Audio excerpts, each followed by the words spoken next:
Nakaw na pahinga. Gusto ko sanang namnamin ng saglit na pahinga, pero parang hindi pwedeng huminto. Ang gastusin hindi bumabawas.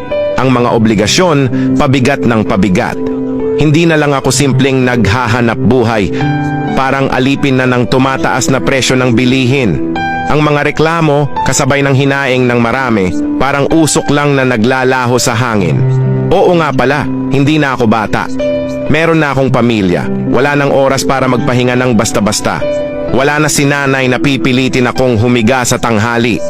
Dahil ngayon, kailangan ko nang magbanat ng buto maghapon. Dahil may pamilya na din akong umaasa sa akin.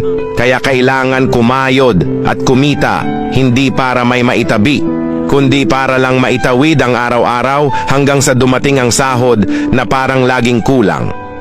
Pagod na rin, pero kailangang umusad. Wala nang pagpipilian. Kasi sa dulo, may mga umaasa. At ang mundo, hindi naman hihinto para maghintay.